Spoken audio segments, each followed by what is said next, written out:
It was perfect for him really, wasn't it? Able to take players off early, able to make changes when he wanted to, able to win a game without ever really having any threat of players being injured, any threat of it being tense enough to cause problems for his team. There is one thing, Dan, which we shouldn't overlook. What's up, guys? Today we're going to analyze Real Madrid versus Getafe game. And today we're going to react to ESPN's post-match analysis, and let's see what the pundits say, and I'll give my own comments about them. However, if you're not subscribed, please don't forget to subscribe. And also, please don't forget to click on the like button of this video. So it finishes Real Madrid 2, Getafe 0. You take a look at what that means. At the top of La Liga, the lead back to 12 points. Sevilla won yesterday, but Real Madrid then establishing this momentous lead over Sevilla. Hot favourites now to win La Liga.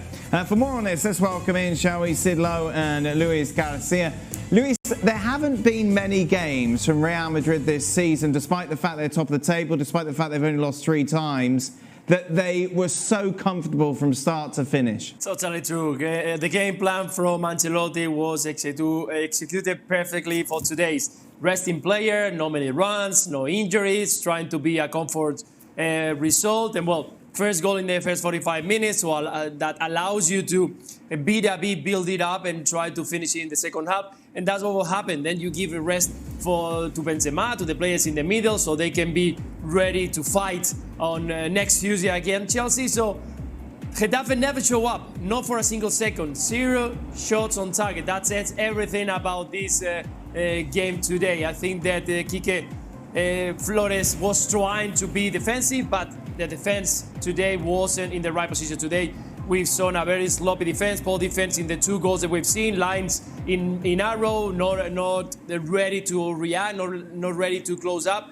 And at the end, you get 2 goals in a very, very easy game for Real Madrid. That, of course, they are looking forward to face Chelsea next Tuesday. So, gameplay-wise, it was total dominance for us. Like, we have seen the way we were controlling the match. It was commendable without Kroos and Modric. And we gave our youngsters some time. This is the kind of rotation we were asking for the whole season. And today, finally, Carlo did some rotation for the squad for fitness. And let's talk about Getafe's gameplay.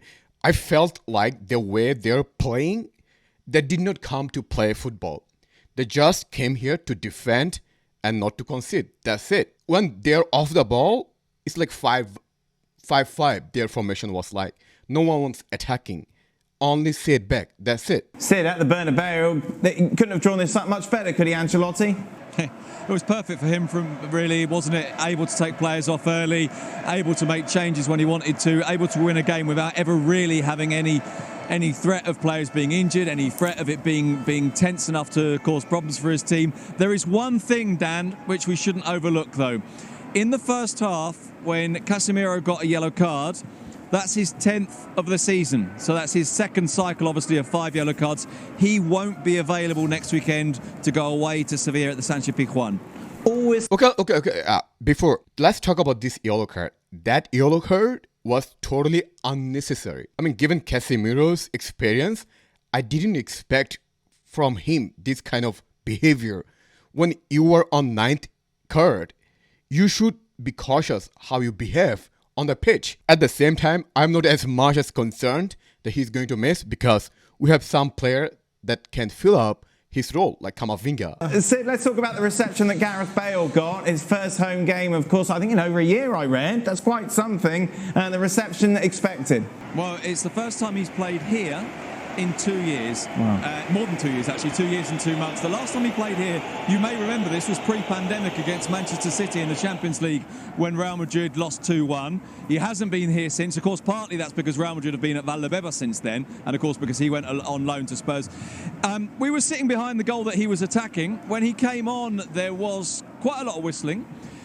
It wasn't quite as fierce as I thought it would be. It was a lot. But it wasn't quite as fierce as I thought it would be. And I think it quite quickly, I wouldn't say it changed as such, but it is true that there were some people in the ground who I think had taken the decision that, okay, we've had our say, we've had our whistle, now let's at least either back off a little bit or just kind of try and try and remind him that he's here to play for us. And so there were a couple of times when he did a couple of very simple things. There was a very small smattering of applause. And when he had that shot, for example, and the header, certainly from behind the goal that he was attacking, there was a relatively positive response.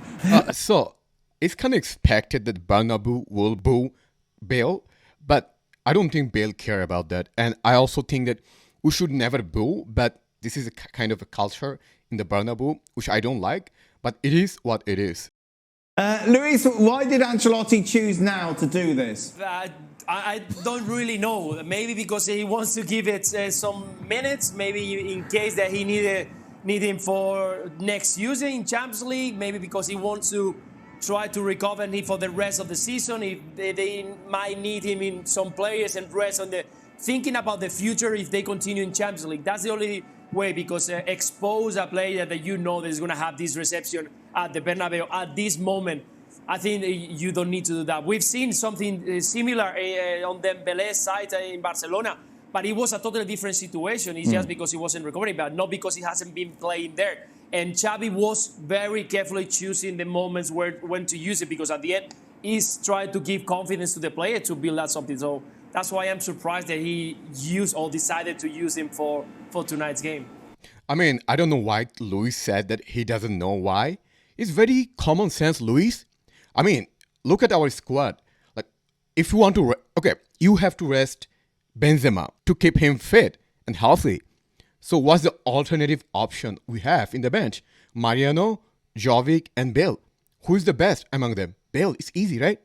And we have seen with Wolves, he was scoring stunner goals. So he still has something that he can deliver with us. So why not use him? And I'm very confident that if we give him enough chance, he'll do something. Why do you think so? Well, I think in a way, I mean, I don't want to be kind of almost too smart about it, but it seems to me there's a very basic, very simple answer, which is he's available now, and you might need him.